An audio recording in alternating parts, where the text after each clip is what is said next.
So, good morning, good evening, good afternoon, and welcome to another scene for the living world of darkness, rage across New York, where on the Sept of the Green, we're going to be hanging out in the general vicinity of the lake because it seems like a good idea.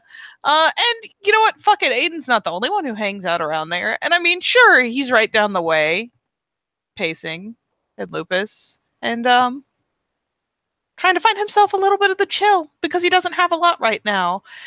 It probably says something that 10 Point, while near, is not that near, and has set herself out on one of the rocks, one of the larger stones alongside. And I thought yawn in a very narratively appropriate way. Has set out around her all manner of nonsense. Primarily probably a massive hunk of clay that, for all intents and purposes, looks like she may well have actually harvested it from the same lake. Finding a particular area where it's fairly clear of rubble and pebbles and whatnot, and probably having found ways to sift it through. She has a massive hunk of clay slapped onto the stone alongside her. She has a handful on the other side of her of small little clay pots. They're not perfect by any means, but she is getting better at them over time, that are set off to one other side. She has a bucket of water there to clear her hands and is just kind of going about her business, keeping a weather eye out for passersby. And it just so happens to be that there is a passerby, in fact, because, you know what, fuck it, I'm actually going to do this properly now. So, as 10 Points sat there, it's kind of coming into that little bit of a trademark now, that she'll hear, like, soft footsteps behind her and that bit of frost on the ground. It's pretty obvious that someone's coming behind her. Blessedly, 10 Point is not oblivious, so she will turn a glance behind her as she hears the crunch, crunch, crunch. Surprise, surprise. You see, still wrapped in that large coat that you gave her. Coat-ish thing, whatever 10 Point would wear. But she has got her own clothes on underneath and like a huge scarf that's covering like basically up to her nose. You can still see the bright red hair coming out from the top of it. See Helena walking towards her. Yeah. For the sake of remembering the fucking temperature outside, because fuck that, I don't go outside. I stay where it's warm. But 10 Point will probably be settled on a blanket, of all things, and even have her gloves set aside because it won't do to get mud on them. But yeah, her hands are probably looking a little on the red side from working with wet clay in this fucking cold. And so you actually notice as well as she's walking towards it, she's got a blue like plastic bag in her hand. Well, you say hand, it's coming out the sleeve. You assume her hand is lost up the sleeve somewhere. Perfect. Of course. And she just comes up in front. She doesn't say anything at first. She just drops to her knees and just flops over onto her side in front of you. And 10 Point is... it's not that hard to amuse, and she's actually taken a very good liking to Helena. So she will reach out and with one very wet hand will essentially boop the very end of her nose. Get on up, it's cold. Thanks. And she gets up and she actually digs through the plastic bag. You know, she's still on her knees, but she digs through the plastic bag. She pulls out a flask. Oh? And she offers it to 10 Point. 10 Point does what most people do when they're offered things without explanation and just kind of holds out a hand to accept it because autopilot is real. She takes it. Huzzah! An exchange is made. Boom, boom, boom. Helena, she smiles.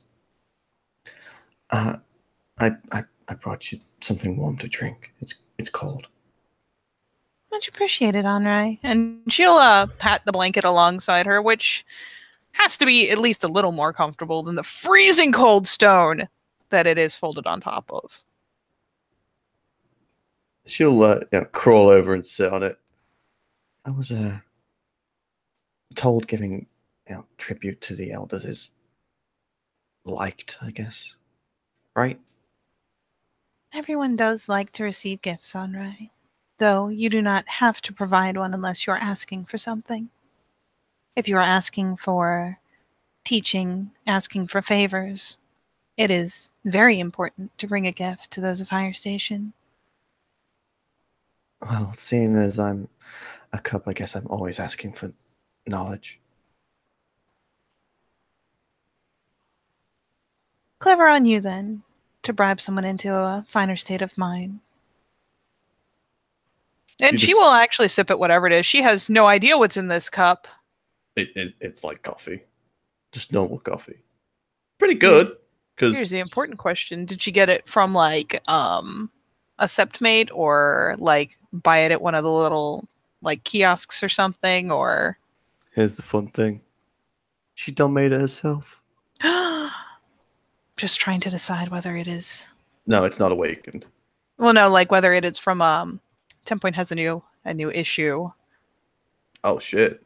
She does have a new issue. Oh, shit. And, the question becomes... Oh, shit! All right, let me explain the basis here. Is that most things of the city carry with them a very small worm taint. Like, not any significant amount, not even enough to set off the wards. It's the kind of ambient taint that happens in a city, and people come in and out as tourists from the Sept all the time, and it's not really anything to be especially worried about. The problem is that at this point, 10 Point and processed foods that carry that inherent bit of taint don't necessarily mesh well. So I am, for lulz, going to make a quick roll to see if her stomach gives a heave of protest when she takes a sip of it, because she still hasn't figured out this yet and doesn't know to mitigate it. And it's just more funny this way. Brilliant. Why you gotta break Helena's heart again? Why you gotta do this?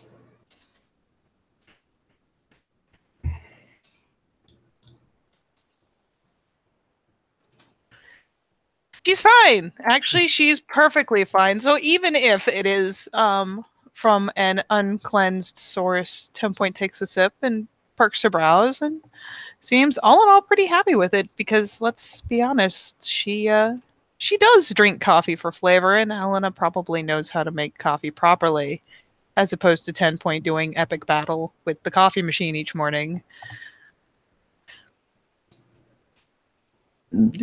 She smiles after 10 Point accepts the gift.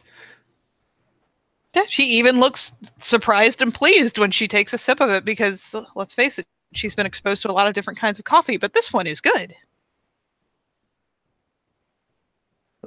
Working in a calf saves your life sometimes. Anyway, she smiled and so what are you doing out here, if I might ask? Have you seen a guy's breath, Henri? Or at least this kind. And she'll reach into her swag and tug out one of the finished little clay pots. And it really is just very small, maybe a little under palm-sized pot with a cork in it and a little like loop that one could tie a ribbon through. And it is painted white with blue symbols of, actually, surprisingly, of all things, a native sort of design painted around it, one on like all four sides. And then there are small border lines painted around as well, with a subtle Celtic knot as a little point of interest painted into that line. And she'll offer one across for her to inspect. She takes it and looks at it, and like she's obviously never seen this before. It's kind of, it's a pot. I mean, it's nice, but what does it do? What's in it? And she will actually smile faintly and fold her fingers around it in that kind of very pointed gesture of keep this. Like, we'll actually take her cold, admittedly somewhat drier now hands that she's not actively working with the clay. We'll probably actually wipe them off on her skirt because she's a monster like that, and then wrap her hands around it. It has a water spirit in it. Oh. This is a Talon. Talons are... Alright, this is a Talon. And she pats her bag. This is a fetish. A fetish is an item that has been imbued with a spirit, set to a contract for a very, very long period of time. In a way, they are considered permanent. Though often the spirit is released after, a year and a day, or whatever time period seems appropriate, or perhaps with the death of its bearer. And while it is bound, it provides a service. In this case, there's a magpie in my swag. And thanks to the magpie, she will reach in and will pull out her bow, which is much longer than the bag is deep, just as a point of making it very clear what it does. It is definitely a Mary Poppins bag, as it were. The magpie allows me to carry numerous objects, numerous treasures, and conveys them across the gauntlet for me. Oh. So whereas most things are lost in crossing the gauntlet or left behind, the things that go into this bag do not need to be dedicated. That's useful. Most fetishes are. And she smiles. And then she will hold up just one of the dried but not painted clay pots. These, on the other hand, are Talons. The spirits bound to them are bound for a much shorter period of time, and once it has been used, the spirit is freed to go back to what it would be doing on its own. In this case, each time I make these, I enter into a deal with small water spirits, little gafflings, and they agree to be bound, and when activated, either by feeding Gnosis into the Talon or through calling out to the spirit with your Gnosis, it will heal a Guru. Or, well, anyone, I imagine, for a significant amount of damage. Water spirits are one of those with the gift of healing. Oh. Doves as well. And grant healing. That's cool. So they're like super band-aids? She kind of blinks and shrugs, I suppose. If you've seen The Gift Mother's Touch, it is very much like that. The spirits best bound to create a Gaia's breath are those who can teach the gift Mother's Touch. Ones that are inherently attuned to healing. She kind of looks at the pots again but isn't it like uncomfortable for them in there or what? And again, she smiles. There are times that spirits are forced to be bound. And she will kind of grimace for a second, think about it, and finally, tucking the bow back into her bag, will reach in again and will draw out what looks like a really very distressingly realistic but like hideous hag looking mask, and draw that out and hold it in her palm. This one she doesn't offer across. This fetish, for example, has been bound with a bane. And they are not entered into deals with. They are not bound willingly. This one is serving Gaia, whether it likes to or not. She kind of, reclines a little bit, shuffling away. It's kind of like, Bane? Wow. What exactly is that? Banes are spirits of the worm. Evil spirits. Destructive spirits. In this case, this one was for my fostering challenge. Baited away and beaten and finally bound into its own flesh, so that when the time comes that we need to pass, or I need to pass, through an area that is full of Bane spirits, I can put on the mask, I can activate it, and I will look like the Bane that was bound into it. So that as far as the spirits are concerned, I am a natural part of the scenery. Oh, that's really weird. She kind of nods. It is not my preferred way of dealing with spirits, but there are times when we don't have the luxury of making a deal. Sometimes a spirit must be bound against its will. It is not my preferred method, and I imagine it will not be yours, but there are times when it will be necessary. And she tucks the fetish back into her bag. In the case of those, she points to the little pot she's holding. These are designed to appeal to the water spirits. They hold water, and the symbols around them mean things like water and healing, or so I am understanding. Oh, so making a home, right? Temporary, at least. And she nods with every evidence of very much pleased that she has seen it as such. Exactly. When you make a talon, when you make a fetish, you are making something that you want to appeal to the spirit that will consider it its home for as long as it's bound.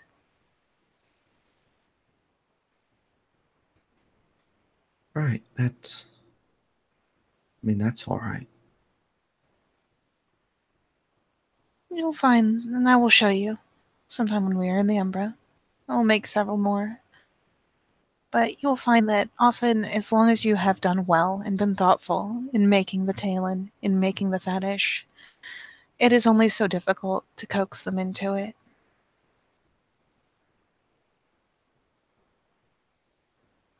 In exchange So, for these, I offer to walk the lakes. One of the reasons that I have the people who are helping me tend to the shrines physically is so that I can do my chiminage by walking the edges of the lakes, picking up trash that humans leave behind, keeping them clean. And in exchange, I make these as I need them, or as the Sept needs them, considering so few can produce them right now.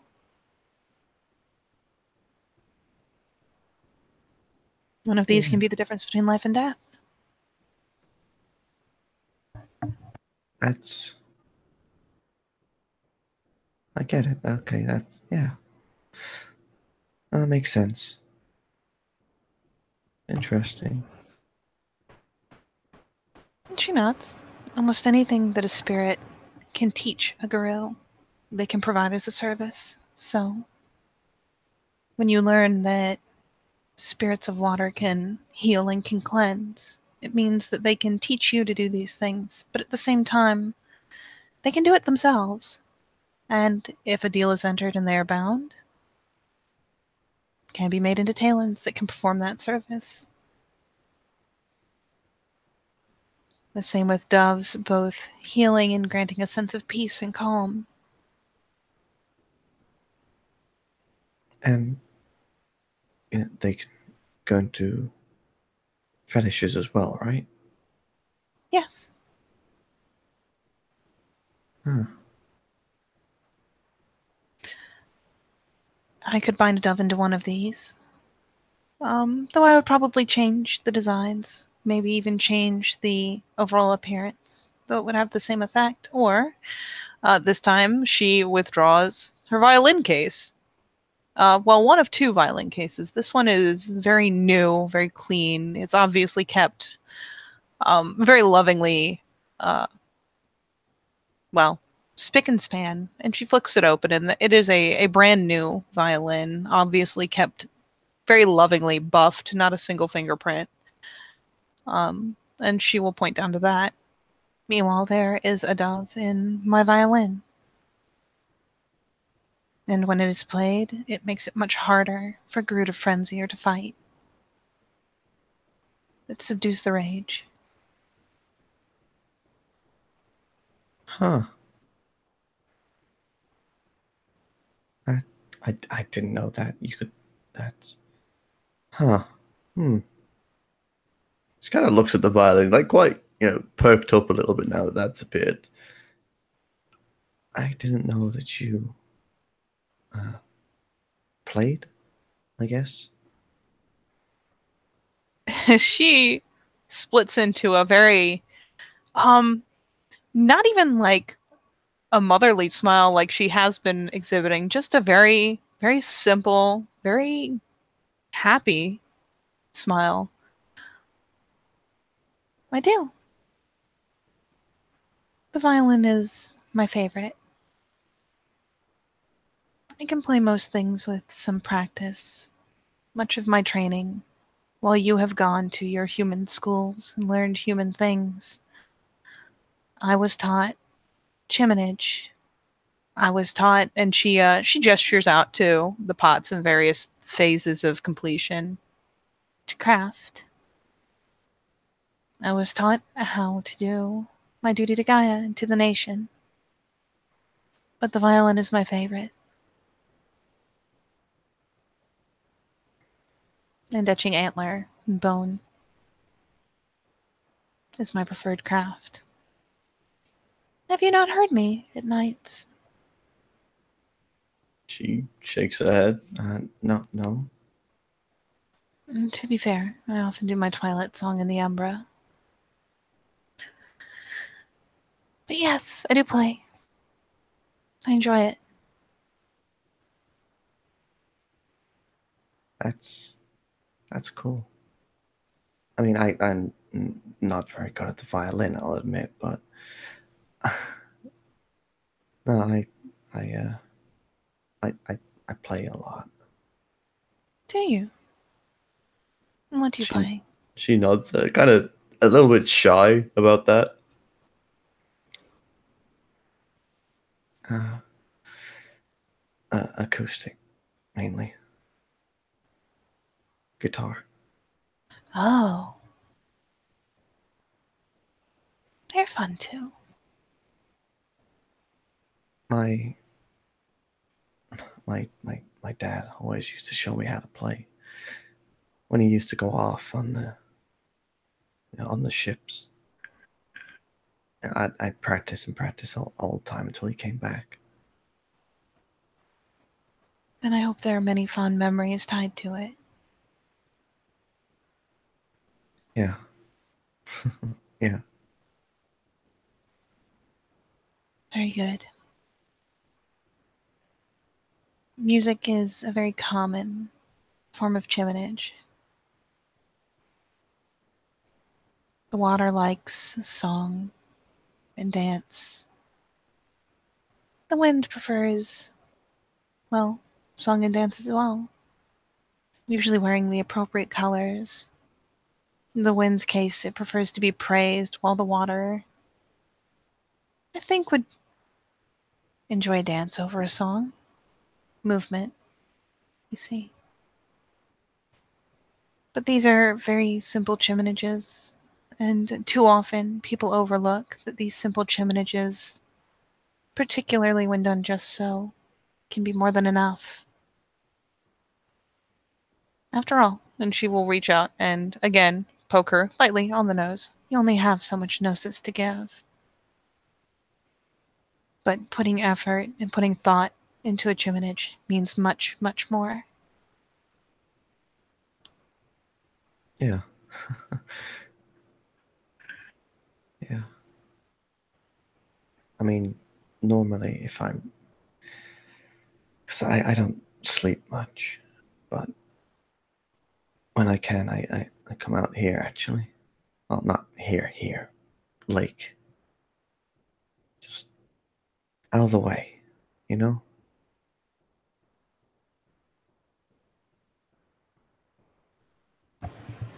Would you like to play with me tonight? She, under the scarf, yeah, you can see the corners of her mouth go wide as she kind of nods. I'll come here then to do it. Just as the sun is setting, just at that moment of twilight. I'll do the same thing in the morning. And you do that every night? Every evening, every morning. I play to the twilight, and I play to the dawn.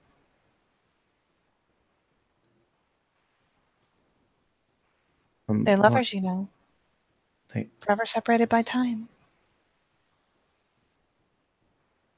oh, The dawn loves to be praised. She loves songs about love.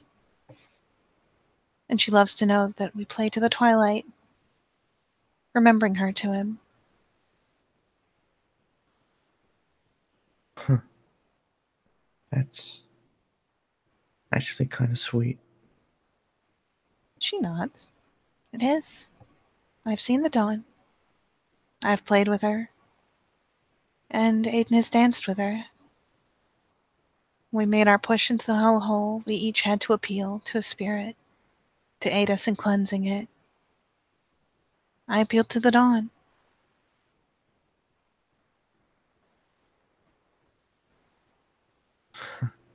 Yeah, yeah. I'll be here tonight again. Good. Have you learned the very basics, I hope, of ritual work yet? She, you can see she's.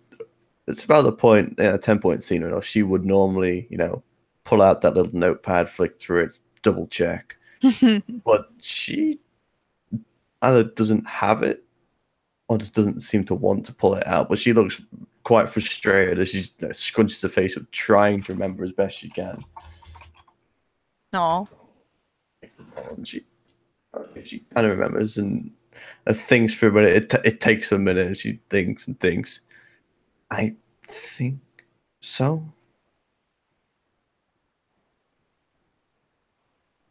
Then perhaps. How much time do you have, Tom? 5-10 minutes. Okay, well then we'll do it in another scene. Then perhaps after we play, once these have dried and been painted, we can come to the water's edge and I will teach you.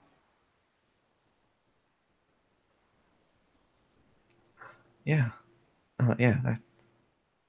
I will show you this, and perhaps it is wisest that we start with the breath of Gaia. It is the simplest, right? But within a few days, you should have the way of it, and then I can teach you to bind. I look forward to it. It'll be good.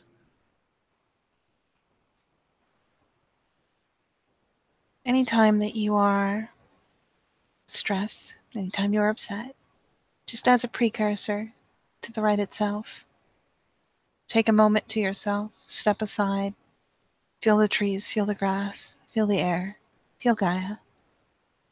Think of her and breathe 13 times. Clear your head. It's good practice.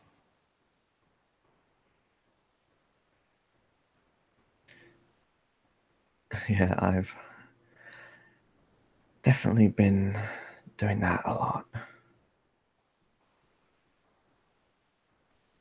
She nods, understanding, something of a sympathetic note, and entering her expression. There's been a lot going on recently.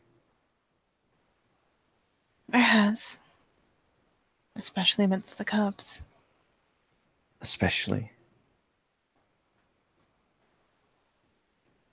It seems like everybody's trying to go leaps and bounds just to prove themselves something.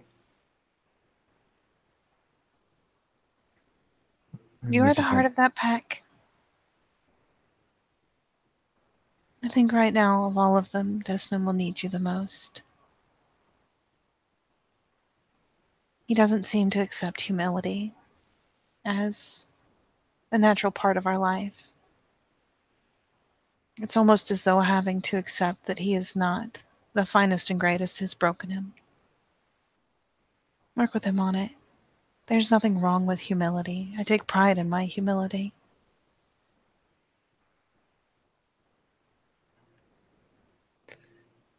I have been. I think he's getting there. I believe in you. And I believe in him. Yeah, it's a lot of work, not just him. There's the others, which everyone, if they all just weren't so headstrong and being whatever they think that they already are. Yeah. Running without first learning how to walk, I guess. Anything worth learning takes time. And while they are cubs, it is the time to make mistakes. They won't be so easily forgiven later. Which is what I tried to tell them. You'll get through to them. It won't be easy, but you'll get through to them. It'll take time. I'm sure after the fifth or sixth beating, they'll finally come to round. I think that their discipline has its place. But it's not about surviving the beating. It's not about accepting the beating. It's about accepting the lesson tied to it. It's about learning. Exactly. I'm glad somebody agrees. I was a cub for a very long time. And her hand's probably fairly dry by now, so she'll reach out and ruffle her hair. Very long time.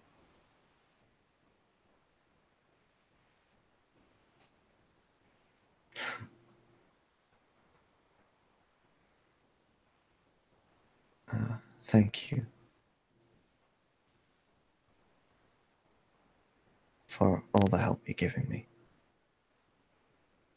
You are a pleasure to teach, Unrai.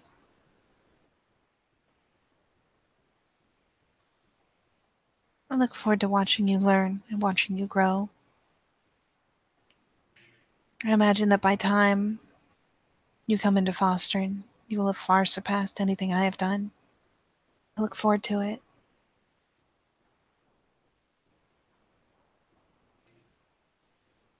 She smiles and damn it. You know, yeah, she will. She'll just kind of not jump on 10 point, but just kind of squeeze up against her, hugging her again. 10 Point does not hesitate to squeeze her back, drops her arms around her, squishes her in. She'll even tuck down her head against the top of her, or, her nose up against the top of her head.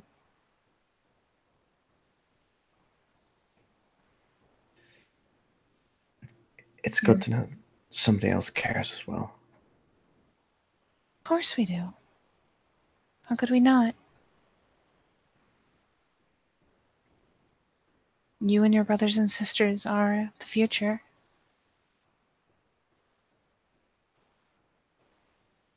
The harder we work to help you learn, the better that future is. The worm will not be defeated today. It will not be defeated tomorrow. But the more we teach, the better each generation is, the more likely that someday the war ends. Yeah. Yeah.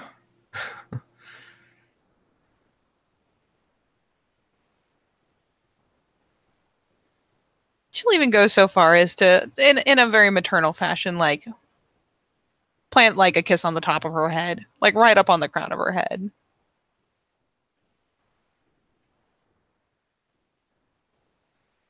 Yaw. Eventually she'll kind of pull back and